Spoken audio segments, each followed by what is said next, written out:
किसान का कर्जा। बहुत समय पहले की बात है। किसी गांव में एक किसान रहता था। उस किसान की एक बहुत ही सुंदर बेटी थी। दुर्भाग्यवश गांव के जमींदार से उसने बहुत सारा धन उधार लिया हुआ था। जमींदार बूढ़ा और कुरूप था। किसान की सुंदर बेटी को देखकर उसने सोचा, क्यों न कर्जे के बदले किसान के सामने उसकी बेटी से विवाह का प्रस्ताव रखा जाए। जमींदार किसान के पास गया और उसने कहा, तुम अपनी बेटी का विवाह मेरे साथ कर दो, बदले में मैं तुम्हारा सारा कर्ज माफ कर दूंगा। जमींदार की बात सुनकर किसान और किसान की बेटी के होश उड़ गए और किसान बोला, नहीं नहीं मालिक, मैं ऐसा नहीं कर सकता। मैं अपनी बेटी की जिंदगी बर्बाद नहीं कर सकता।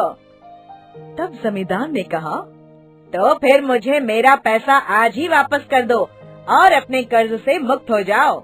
मालिक, लेकिन मैं इतना पैसा कहाँ से लाऊं? चलो गांव की पंचायत के पास चलते हैं और जो निर्णय वे लेंगे उसे हम दोनों को ही मानना होगा। वो सब मिलकर पंचायत के पास गए और उन्हें सब कह सुनाया।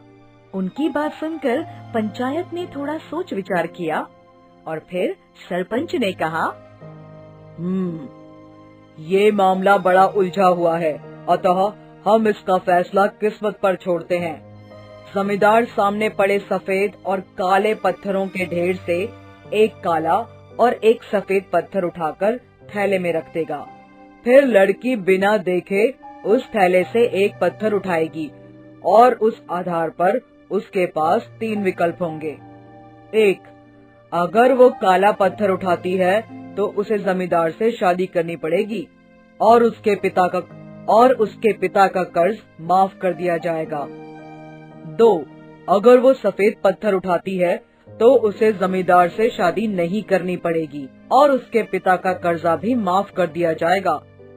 3, अगर लड़की पत्थर उठाने से मना करती है तो उसके पिता को जेल भेज दिया जाएगा। पंचायत के आदेशानुसार जमींदार झुका और उसने 2 पत्थर उठा लिए। जब वो पत्थर उठा रहा था तो किसान की बेटी ने देख लिया कि उस जमींदार ने दोनों काले पत्थर ही उठाए हैं और उन्हें थैले में डाल दिया है। लड़की इस स्थिति से घबराए बिना सोचने लगी कि वो क्या कर सकती है। उसे 3 रास्ते नजर आए। 1, वह पत्थर उठाने से मना कर दे और अपने पिता को जेल जाने दे। 2, सबको बता दे कि जमींदार दोनों काले पत्थर उठाकर सबको धोखा दे रहा है। 3, वह चुप रहकर काला पत्थर उठा ले और अपने पिता को कर्ज से बचाने के लिए जमींदार से शादी करके अपना जीवन बलिदान कर दे। उसे लगा कि दूसरा तरीका सही है, पर तभी उसे एक और अच्छा उपाय सूझा। उसने थैले में अपना हाथ डाला और एक पत्थर अपने हाथ में ले लिया और बिना पत्थर की तरफ देखे उसके हाथ से फिसलने का नाटक किया। उसका पत्थर अब हजारों पत्थरों के ढेर में गिर चुका था और उनमें ही कहीं खो चुका था। लड़की ने कहा, हे भगवान, मैं कितनी बेवकूफ हूँ, लेकिन कोई बात नहीं।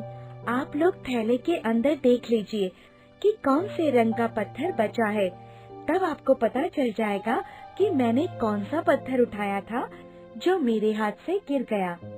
सरपंच के आदेशानुसार जब थैला खोला गया तो उसमें बचा हुआ पत्थर काला था और अब सब लोगों ने मान लिया कि लड़की ने सफेद पत्थर ही उठाया था।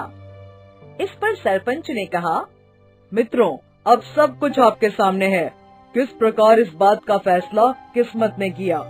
अब ना ही उसे जमींदार से शादी करनी पड़ेगी और उसके पिता का कर्जा भी माफ कर दिया जाएगा। जमींदार के अंदर इतना साहस नहीं था कि वो अपनी चोरी मान ले। लड़की ने अपनी सोच से असंभव को संभव कर दिया। शिक्षा, हम कठिन से कठिन परिस्थिति में भी अगर धैर्य रखें और अपनी बुद्धि का इस्तेमाल करें तो हम अपनी मुश्किलों को आसानी से हल कर सकते हैं। दोस्तों, हमें उम्मीद है कि आपको हमारी ये कहानी पसंद आई होगी। कृपया हमारे चैनल को सब्सक्राइब करें और सभी अपडेट्स के लिए बेल आइकन जरूर दबाएं। और हाँ, वीडियो लाइक और शेयर करना मत भूलिएगा। Bye bye.